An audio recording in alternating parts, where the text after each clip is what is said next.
Thank you for joining today. Today we're going to have a really brief introduction, just a 5-minute or so introduction to VicTech and our affiliated Vic Investor Network. And then we're going to move on to the main topic for today, which is a life science investor roadmap to angel networks, venture capital funds, accelerators, venture studios, and more. And then finally, we'll have a Q&A at the end. Sierra Berggaard, our VicTech's marketing communications manager, will lead the Q&A session. She's filling in for Michael Ardinger, who's co-manager of the Vic Investor Network, who normally participates in these presentations with me, but he is traveling today. So with that, let's get started. So again, my name's Calvin Goforth. I'm the CEO of VicTech, and I'm the co-manager along with Michael of the Vic Investor Network. Together, he and I have 50+ years of combined startup experience in founder, executive board member, and investor roles. We've each raised tens of millions of dollars in capital and taken products from the earliest stage all the way through commercialization and exit. He comes from more of a science background. I come from more of an engineering background. So first of all, what is VicTech? VicTech is a venture studio that forms and builds companies based on promising medtech and biotech innovation. So we source life science technologies from top research institutions around the world. These technologies are vetted by an internal team that we call our opportunity assessment team. Meets every week screening technologies from universities and other research institutions. The technologies with the highest commercial potential are exclusively licensed into new companies VicTech forms. We put in place the initial teams, and then VicTech and the Vic Investor Network co-invest the founding investment into each one of these new companies. We're focused on bringing world-changing medical innovation to market. That includes medical devices, therapeutics, diagnostics, and related areas like analytical instrumentation, bioprocessing materials, and so on. The Vic Investor Network offers its members access to high-impact, high-return opportunity companies. There's been over 40 investments placed by the Vic Investor Network since its inception in 2013. Across all investments made to date, there's a 38% IRR. That's a combination of both realized exits and IRR is calculated based on the current share prices paid by outside investors for those companies not yet exited. So the Vic Investor Network is open to accredited investors only. That means 200K annual income or 300K jointly with spouse, or 1 million net worth or jointly with spouse. 30K minimum investment, but can be spread in as little as 5K increments. There's no membership fees, no management fees, no carried interest. 100% of the investment is placed in the invested company, and 100% of the returns are distributed back out to investors pro rata. Each investment round is placed into a separate series holding company. Offers diversification both by number of investments with the low 5K per investment minimum, but also across stage of development and industry sector. All right, so that's my really fast introduction to VicTech and the Vic Investor Network. But now on to the main topic, again, the life science investor roadmap to angel networks, venture capital funds, accelerators, venture studios, and more. So there's a variety of platforms in which individual life science investors can participate and in which companies can seek funding. And I'm going to cover each one of these, give you my experience and thoughts on these. Hopefully you'll find that useful. We'll start with equity crowdfunding platforms. So there are actually several types of crowdfunding. There's reward-based like Kickstarter, there's debt-based, there's donation-based like GoFundMe, and then there's equity crowdfunding. Equity crowdfunding is simply a method for startups to secure funding by offering shares to a large number of individual investors. There are several equity crowdfunding platforms out there. WeFund or Start Engine are two of the better known. Actually, the very first equity crowdfunding platform, however, is a company called EquityNet. My father actually was co-founder of EquityNet. I served on EquityNet's board of directors for some time before it was sold. So I do have some direct experience with equity crowdfunding platforms. EquityNet's still out there and active, although I'm no longer involved at all and haven't been for quite a number of years, but it's still out there and doing its thing. So many of these sites are open to both accredited and non-accredited investors, but not all companies listed on these sites are open to both. So for example, a company may be listing its offering on one of these sites, but saying it's only available to the accredited investors on these sites. Other companies may be open to both accredited and non-accredited, depending on what type of legal offering that they've chosen from. Some of the features of equity crowdfunding is that there is typically a very low minimum investment, as low as $100. There's a very large number of investment opportunities offered on these sites. They go across all categories, from real moonshots to neighborhood businesses to software, biotech, entertainment. Basically, you find everything on these sites. They're mostly early stage companies. I would suggest to startups raising capital that they should typically not raise from non-accredited investors. Most startups raise capital under Rule 506B Reg D offerings, in which they can raise from private accredited investors without rigorous disclosure or ongoing reporting, to the securities regulators, and that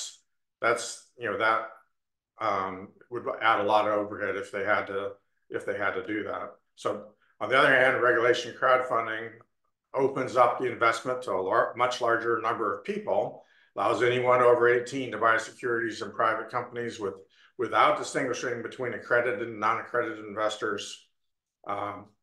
But there are limitations and compliance requirements unique to regulation crowdfunding compared to Reg D offerings. That includes that intermediaries registered with the SEC must oversee the offerings and ensure compliance. There's annual investment limits that range in amount depending on the individual's income and net worth. And companies under Reg CF can raise up to $5 million annually, but must disclose financial conditions and provide ongoing annual reports aimed at helping the investors make informed decisions. And those public disclosures can be burdensome and disadvantageous to the companies. So for those reasons, we would never in any of our companies, raise under regulation crowdfunding. We do, the Reg D offerings. So my take overall on equity crowdfunding, first of all, from the company perspective, I should also mention, I'm talking today about deep tech companies. That means companies like life science companies that are heavily intellectual property based, protectable patents, and so on. That's where my experience is, and so that's where my perspective I'm sharing with you today is. For deep tech companies raising capital, I think there's a limited opportunity to raise capital on these type of sites. To be successful on a crowdfunding site, you typically really need an easy to understand technology, and obvious market need, requires significant marketing effort and attractive collateral materials. I think these sites are really more suited for less complex companies than your typical deep tech company. For deep tech investors, there's huge variability in deal quality and terms on these sites. Sometimes you see some pretty outrageous valuations and some pretty weak science. It's really hard to conduct adequate due diligence on these sites typically. And you're probably not going to have any representation in the company, for example, an aligned board member to protect the interests of the early round investors going forward. So in general, in my opinion, these are generalizations. But in general, I do not think equity crowdfunding is a good source for quality deal flow for deep tech investors. That's my take. Let's move on to angel investor networks. So again, there's many different types. There's generalists that invest in a wide range of things. There's industry specific. There's networks that invest in a certain region, others that invest, for social impact. There's women or minority focused networks. There's networks that are affiliated with some other institution and more. So as an example, the VIC Investor Network would be an example of a nationally comprised network. It's life science industry specific. It's affiliated with VIC Tech. And again, as you heard earlier, there's 30K per year minimum investment, 5K minimum per investment, and no membership or management fees. But let me give some examples of both regional and national angel networks too. So an example of a regional network that's co-invested with VIN is the Cowtown Angels in Fort Worth. They're generalists. They invest in all kinds of things. I believe they have a 10K minimum per investment. As far as I know, there's no membership or management fees. But Cowtown Angels has in their membership group significant life science expertise. So they've got the capacity to do real due diligence on life science companies. Similarly, Robin Hood Ventures in the Mid-Atlantic is generalist, but again has life science experience in their membership, and together are able to do real due diligence on these type of opportunities. So some well-known national groups that have co-invested with the VIC Investor Network include Life Science Angels. They are life science focused, 25K per year, minimum investment, 10K per investment, and a $1,750 membership fee.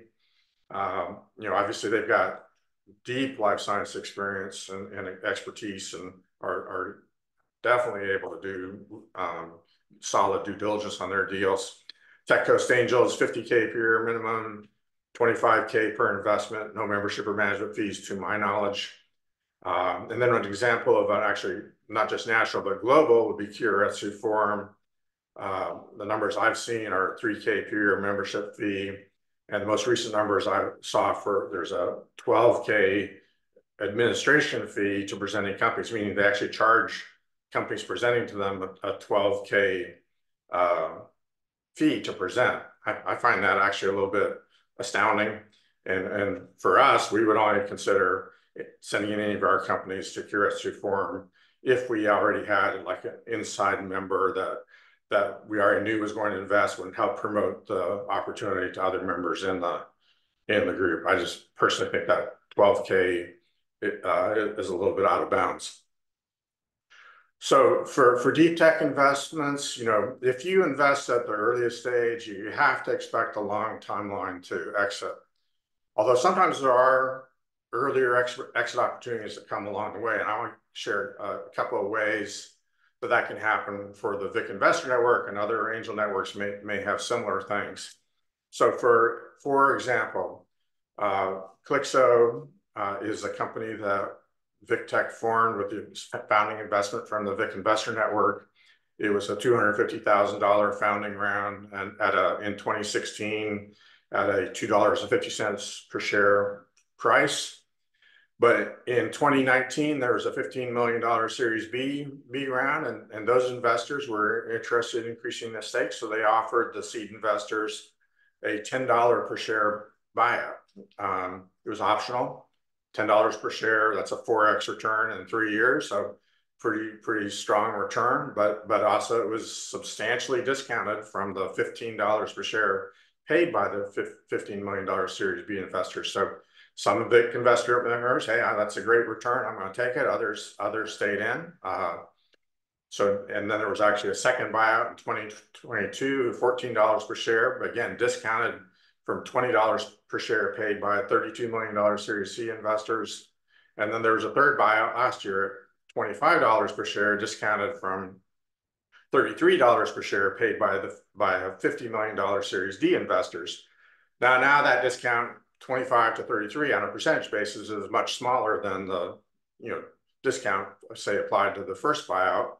But still, it's discounted. Not only that, the Series D investors who are putting the $50 million investment and interested in the buyout are obviously interested because they anticipate a rapid continued appreciation in share price.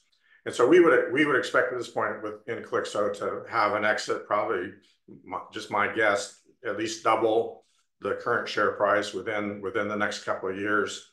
So if it was a $66 per share exit 2026 to 2027, that would be a 25x return.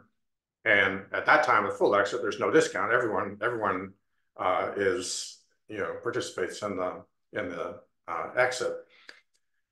So a couple of things to note. First of all, long timeline, 10, 11 years, depending on if you take advantage or if the investors took advantage of the buyouts. And a lot of companies, of course, don't have the opportunity to sell along the way.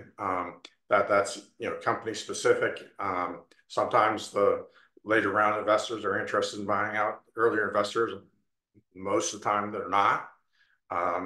So VIC Investor Network actually has another mechanism, which is we have a secondary market, which allows VIC Investor Network members to sell their shares to other VIC Investor Network members at any point. But to incentivize that, they're going to need to offer some sort of discount. And that's left between the buyer and seller. But we provide the mechanism for that transaction to take place, very low overhead, very easy to accomplish. But again, if you're going to start with the earliest stage investments, you're going to have to expect long timelines as an investor, but the returns can be great. Obviously, investing in the founding round provides the highest upside, but if you also, as is offered by the VIC Investor Network, place some of your investments in later stage companies, you can get a more balanced, faster return opportunities to balance out some of the earlier stage stuff and can kind of have you be able to get distributions, earlier in the overall process. So my take on angel networks for deep tech companies, I think they're one of the best sources of capital, including seed and syndicated Series A rounds. I think it's usually a good idea to go to regional networks first, as they can help network to other groups for syndication of deals. The Angel Capital Association is website's a good resource for people looking for angel groups. So it presently lists 233 angel groups that are members of their association, allows you to filter by geography, sector, and so on. So a good place to go to look if you're trying to find networks that may fit your deal. I think you should be cautious of networks that have substantial fees to present for the reasons I already stated. For deep tech investors, I think you should look for networks that have the capability to do really thorough due diligence. I think that's essential for these type of investments. Casual due diligence just won't in the end typically going to provide you a good return. I think you need to look for networks that can offer ongoing protection. For example, having the capacity to follow on round participation, investing large enough amounts to warrant board seats, having a board member there that's protecting your interest through the life cycle of the investment is really, really important. So I definitely would look for something like that. I think national deal flow is likely to bring higher quality opportunities on average. And I think it's always important to ask for data on the overall track record of the network before you decide to join. Okay, next, let's talk about venture capital funds. There's, of course, very large funds, Kleiner Perkins, Sequoia, and so on, but those aren't going to be accessible to individual investors. The good news is there's a variety of funds these days that are very accessible to individual investors. A wide variety of micro funds, sidecar funds, alumni funds are accessible. So micro funds typically mean funds with $100 million or less of investable capital, with fund sizes ranging from a few million to tens of millions of dollars, usually investing at seed or early stage. Some of these have as low as 25K minimum investment. So again, accessible to many individual investors. Usually they spread their fund across 10 to 15 investments. They typically target specific industries where they have expertise. They often target specific geographies. The management fees and carried interests vary in these funds, but 2% management fee per year and 20% carried interest like larger funds have is not uncommon to see in the micro funds. Sidecar funds are typically smaller, typically in the range of 2 million to 10 million of investable capital. And they're simply pooled investment vehicle that invests alongside another entity like an angel group, an accelerator, venture studio. They often also have fees associated with them, but again, it varies. Alumni funds, there's several small funds affiliated with specific universities. Deal terms vary widely. You see a lot from Alumni Ventures, which advertises itself as the largest venture fund for individual investors, but it's not actually a dedicated alumni fund. It's really a group of funds. It does have a minimum investment down to 25K. There has been some controversy. I don't really know the current status, or I don't really have an opinion about Alumni Ventures in general, but I know there's been some prior controversy and some lawsuits over their fee structure versus what they advertise, but I don't know anything in terms of the return history or anything like that. So I think there are some potential advantages of micro VC funds for companies seeking investment. I think they can make investment decisions swifter on average than larger groups, which can enable faster access to the funding. They often engage closely with the companies, and if it's a solid group with deep experience in their sector, that can be really valuable for the companies. And many of these companies are founded by experienced entrepreneurs that really do have a lot to offer the companies that they're investing in. I also think there's potential advantages of micro VC funds for investors in deep tech companies. First of all, they're accessible, whereas larger funds typically are not. But the managers of these small funds are typically investing significant personal capital, and that provides a strong incentive for achieving strong returns. The increased specialization that many of these funds have can allow for a better selection of portfolio companies because they're really in their wheelhouse, understanding what the opportunities are in their area of specialization. And some of these smaller funds can have improved operational efficiencies. So my overall take on venture capital funds for deep tech companies, if you can find a micro fund that matches your specific area and geography, that can be a great source of capital. And also they can syndicate with angel networks. Most commonly, these funds are suited to small Series A rounds, 1 to 3M. Some of them will lead and others will only co-invest with another lead. Larger funds have to be targeted for larger rounds. For investors, many of these micro funds I know have had solid returns, but certainly the quality varies and track record should be checked. I think micro funds with strong expertise, good track record, and a reasonable fee structure are very worthwhile investment opportunities to consider.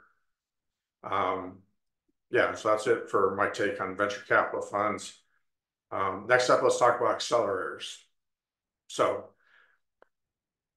there's, again, various types of accelerators that provide training, funding, mentorship, and resources to help early stage ventures. They can be sector specialized, they can be affiliated or associated with some other entity.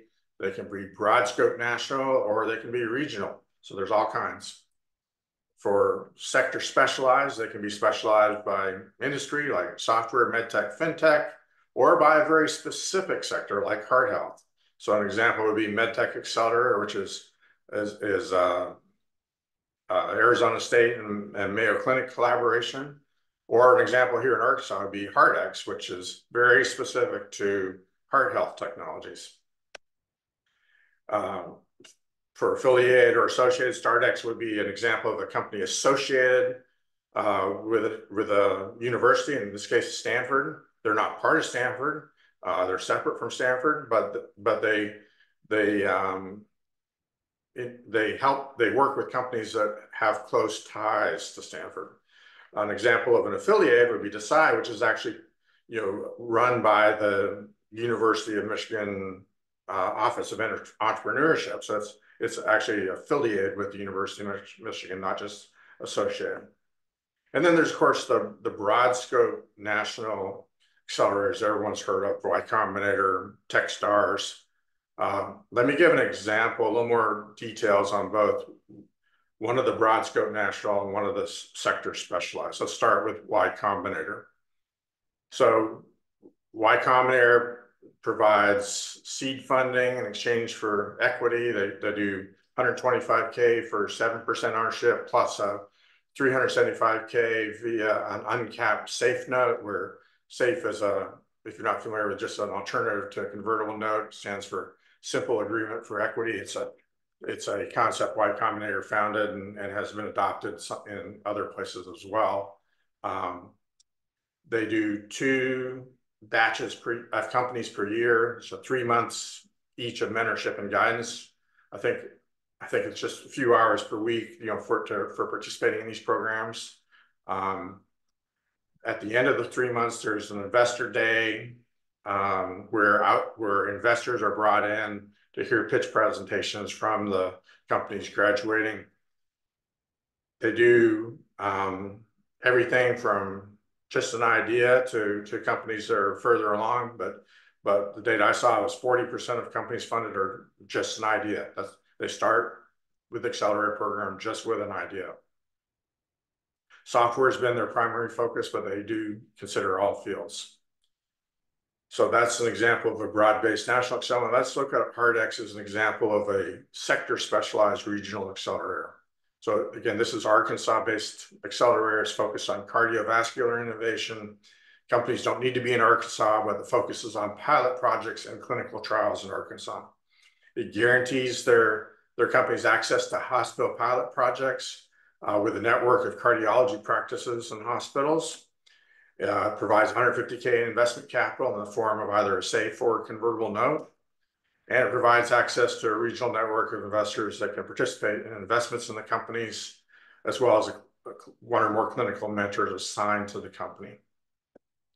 So my take on accelerators first off, for deep tech companies, I think sector specialized accelerators can provide valuable access to clinicians and to investors, and many have very reasonable terms, so worthy of consideration. Affiliate accelerators are worth checking out if your company qualifies. I think they vary widely in how much help they provide, but worth checking out. The big national accelerators like Y Combinator and Techstars are not primarily focused on deep tech, but they do provide excellent exposure to investors and also just kind of significant buzz from having been a Y Combinator Techstars graduate. For deep tech investors, I think demo days at these big national accelerators do provide access to some great companies. They've certainly produced an impressive number of unicorns, meaning companies that have achieved $1 billion plus market caps or valuations. But I'm not sure what their overall track record is. There's not data out there that I can find to really investigate what their overall track record is. There's a tremendous number of failures. I think you have to be careful of the hype. I think you have to be careful of herd mentality, where people are all chasing the same thing, whatever's hot, and the valuations get driven up. I'm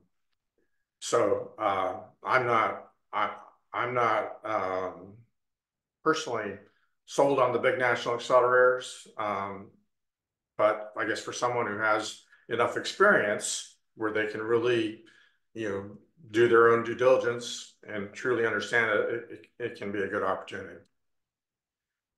All right, last up is what's a venture studio?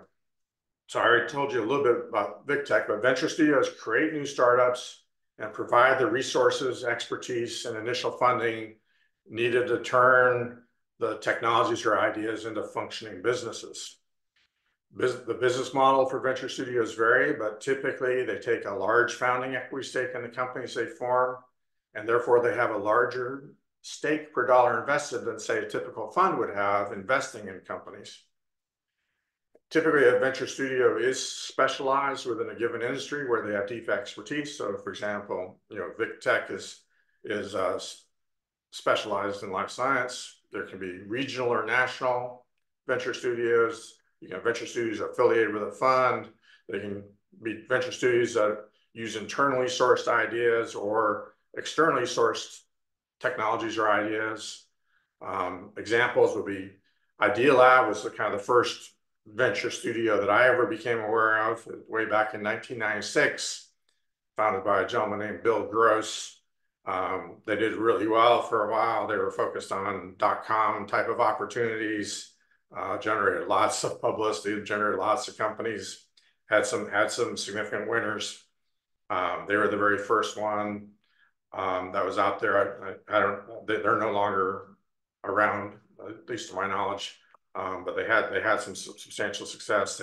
They also suffered through the .com crash, but they had some substantial early success. Atlas Ventures, pretty well-known group that's both a biotech fund and an affiliated biotech venture studio. So they invest substantial capital, but also have form companies, create companies on their own and build them from scratch. And then there's VicTech, which I've already mentioned. So my take on venture studios for deep tech companies, it's not really applicable. Venture studios build their own companies, so deep tech companies can't go to them for investment. What it is applicable to, though, too, is for entrepreneurs or inventors. So potentially, venture studios can be a good resource for entrepreneurs or inventors that wish to see their ideas come to commercial fruition, but don't have the time or experience to take a company forward on their own. So, for example, a professor in the university typically does not really understand all the things that are going to have to be done to make a technology-based company successful. And they also don't really have the time as full-time, while retaining their full-time position in the university. So I think it's well suited for those with an interest in participating in a full-throated commercialization effort in a company that a venture studio founds, but they don't have the need to lead their own startup. For deep tech investors, not all deep tech venture studios are accessible to individual investors, and those that are may have a relatively high minimum. So, for example, an investor interested in investing in the venture studio, VicTech, there's a $200K minimum, compared to someone interested in investing in our affiliated Vic Investor Network, there's a $30K minimum. But there are significant potential investor advantages to venture studios, and let me just kind of quickly run through those. So, first thing is what I've already mentioned, a much larger dollar equity stake per dollar invested. But there's also, investing in a venture studio, you're investing in an ongoing entity. So you have indirect ownership in the current portfolio of companies in the entity by investing in the mother company, and you get continued indirect ownership in new companies formed by the entity, even if you don't invest more money. For VicTech, the VicTech investors do have the opportunity to also invest directly in the portfolio of companies, but even if they don't, they have indirect ownership in every company that's formed, as long as they hold their ownership in the mother company.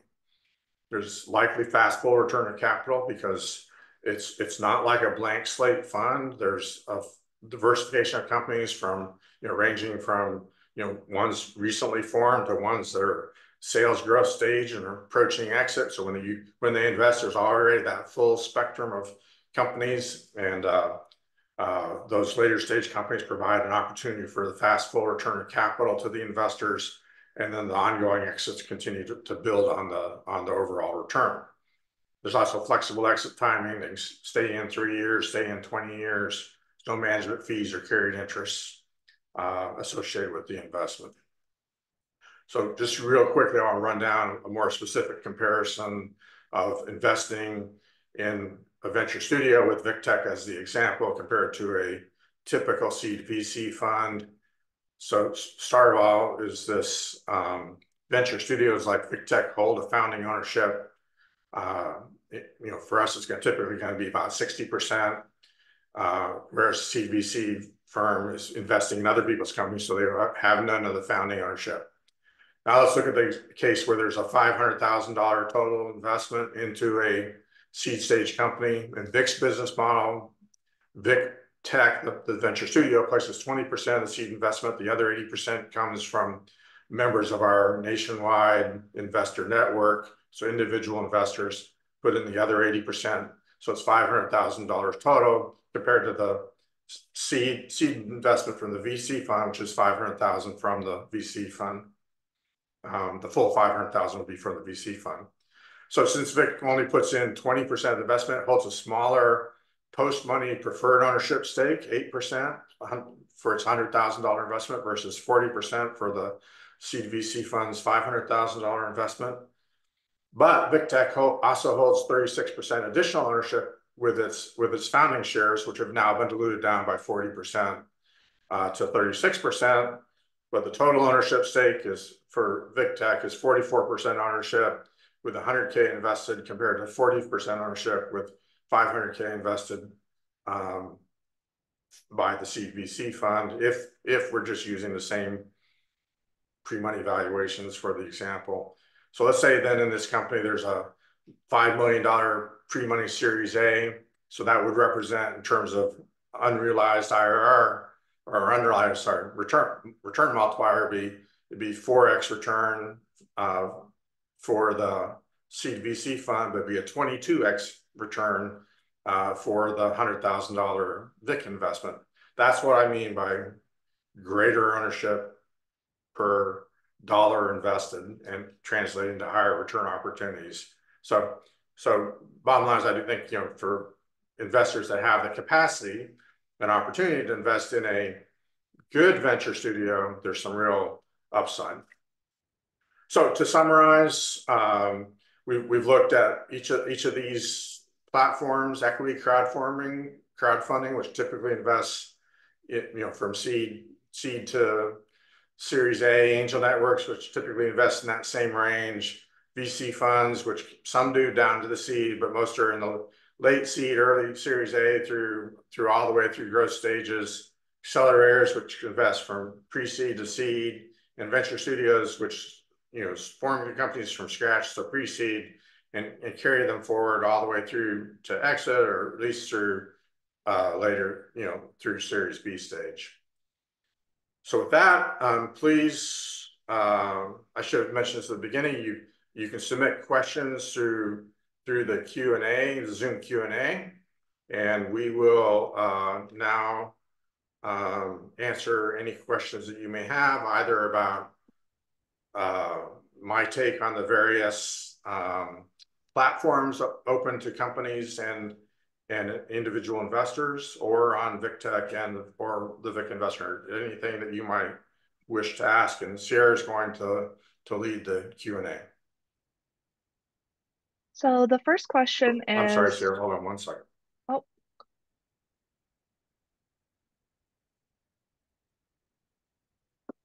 Okay, sorry, I lost my connection for just a second, but go ahead. The first question is, how does the return opportunity compare for Vic Investor Network members compared to other networks they may join? So, I did mention, Vic's Vic Investor Network's member, track record, 38% IRR. That's across every investment made to date through the Vic Investor Network. That's pretty outstanding IRR. I'm sure there's some angel groups out there that have done even better, but I think in general, the Vic Investor Network track record is really strong for those investors that have a potential interest in life science type of investments. Very good. The next question is, what about family office investments? So I didn't cover family office investments in my discussion today because family offices aren't really an investment mechanism for individual investors, but they are a good investment target for companies seeking investment. I think it's harder to get family office interest in early stage companies than it is in going after some of these other things like angel investor networks and so on. In my experience, the traction we have gotten with family offices in our companies has been when we've been able to get a warm introduction to someone in the family office. It's very hard to cold call family offices. There are all kinds of groups out there that will sell you family office lists. There are family office, conferences. I personally, though, in our experience, it's been when we've had really warm introductions to a specific family office is where we've had the opportunity to get traction. Very good. And then the next question is, what if you're not experienced with life science investments? Should joining a group that makes such investments still be considered? So I'll say that for the VIC Investor Network, we've got a combination I mean, a wide variety of people in our network. We've got life science veterans who've placed, life science investments for many, many years and had a lot of success. We also have people like real estate. People come from real estate investing background. Um, what I think the key is finding if you're interested in these type of companies. These type of companies, can have really high impact and really high return opportunities. If you're interested in those, you need to find a network that really does deep due diligence and also has some of the other characteristics that I mentioned, the ability to participate in follow rounds, the ability to have representation in the companies going forward. We see so many times in companies out there where later stage investors will um, try to take advantage of a company that's hit a little bump in the road and really squash the earlier stage investors who took the larger risk with highly preferential terms. In our case, having VicTech there as a co-investor with Vic Investor Network, that VicTech can help help these companies through their bumps in the road, as I called it, and not suffer those severe preferential terms. So, for example, I gave that example of Clixo $50 million Series D. That $50 million Series D was, on the same terms as the original $250,000 Vic Investor Network founding investment. They can be really important to have someone there protecting your interests along the way. Great. And another question just came through in the chat. How do the VIC Investor Network or VIC Tech investors realize their returns after each exit? Yeah, what our model is, there's two components to the returns for investors in the venture studio. One is as we continue to grow the portfolio, grow the value of the portfolio, we've got a standardized method for how we calculate VicTech's share price based on the value of our portfolio companies, which is based on the value that outside investors are associating with each of those companies. So we can continue to grow the share price of Vic so investors in VicTech are participating in that share value growth. But we also, every time there's an exit, half of the exit proceeds essentially are distributed to our investors and shareholders, and half are retained for growth. So that half that's returned for growth continues to help build the share value. The half that's distributed provides strong returns to the investors. We also in 2026 or 2027 we'll be implementing a share buyback program where investors wanting to get the complete exit out of Vic. Many investors will do very well just holding their investment, participating in all these returns as companies are exited, but investors wanting a complete exit, there'll be a share buyback program based on that same valuation methodology, and where they can sell back their shares at an appreciated value. That looks like all of the questions we have for today. Okay, well, I hope this was useful to everyone. If you have any further questions that come to mind, please reach out to me, or feel free to reach out to me directly. I should have put my email up there, but it's calvin.goforth@victech.com, and you're welcome to reach out to me. All right, thank you all. Thank you.